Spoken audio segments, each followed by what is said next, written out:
Hey guys, let's talk about The Incredibles. Not these Incredibles, these Incredibles.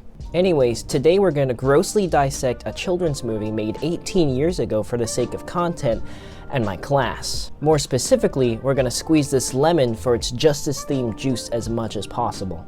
If you somehow haven't seen the movie yet, here's the quickest summary I can give you. Superheroes in the 60s are banned, including our suburban superhero family and their wide-chin protagonist father, Mr. Incredible, who gets an invitation to use his superpowers on a secretive island behind his family's back. To literally nobody's surprise, it turns out to be a trap by Syndrome, and now Mr. Incredible's incredible family has to rescue him and halt Syndrome's plan to kill all the actual superheroes that he hasn't already gotten to yet, so he can be a fake superhero and save the city from a fake attack which backfires, and the Incredibles end up having to fix his mess instead. They are applauded, but they go back into hiding because they're still not legal yet. But pause. How did we get here, and why are superheroes illegal in the first place? You see, back in the late 40s when this movie kicks off, superheroes are big, proud, and practically everywhere.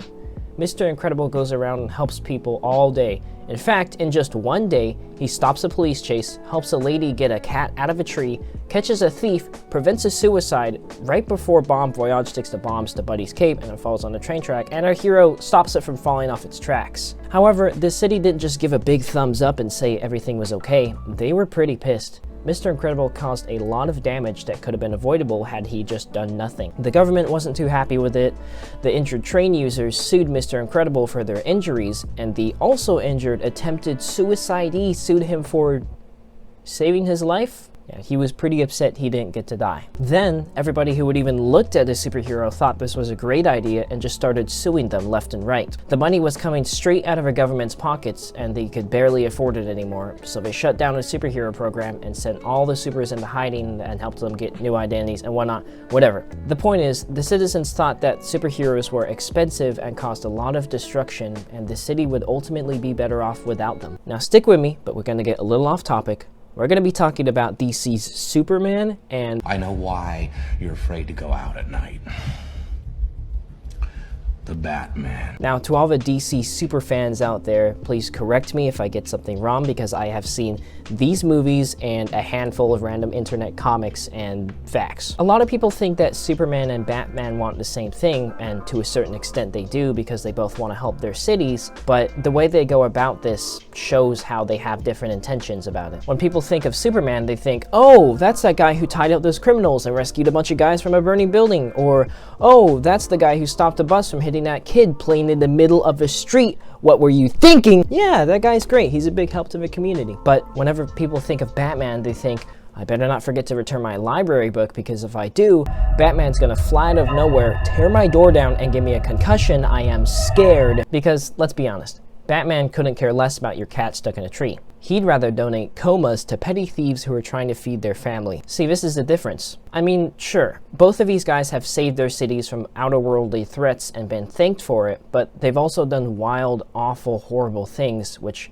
I'm not going to get into because I'm focusing on their main ideals and stuff. Basically, the Metropolis police generally like Superman because he tries to protect the city, whereas Gotham's police generally dislike Batman because he tries to fix the city, a task the law enforcement would rather do in its own legal, just ways. You can see a lot of the same stuff in The Incredibles, where our heroes do a little bit of both. Mr. Incredible likes to help his community, but he also really likes to punch bad guys. After all the lawsuits erupted, people realized that they didn't want Batmans running around doing law enforcement's job. They wanted Supermans who were going to help their grandma's cat out of their tree for the third time this week. They also realized that supers can do this without their powers, and maybe help as citizens instead, like the fire department can get the cat out of a tree. It's not until the second movie when they decide to repeal this law because they stopped a boat from hitting the city.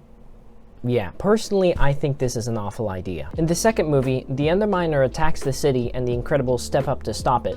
But after it goes awfully terribly wrong, they end up causing significantly more damage to the city than would have occurred if they had simply done nothing, which the city's detectives very kindly reminded them of. They also remind them that superheroes are still illegal, and just because they saved the city from a giant robot ball with arms doesn't mean they're welcome back, which is very true.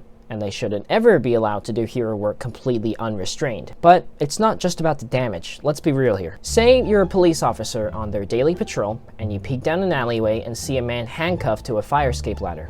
Your first thought isn't going to be, "Wowie, look at that! A superhero tied up a criminal who was going to do something bad, a real crime." No, your first thought's going to be, "Why is there a man handcuffed to a fire escape ladder?" This is the problem. How are police supposed to know that tied up criminals are criminals? And if there's some kind of sticky note slapped on their back that says, "Arrest me, I'm a bad guy," how are they supposed to believe it? And if a super brings in some handcuffed dude and says, "This is a bad guy right here, I got one," how are they supposed to believe them? How do we know it's not just some person that the hero doesn't like or has personal drama with? This is a problem discussed in Amazon Prime Video series exclusive, The Boys.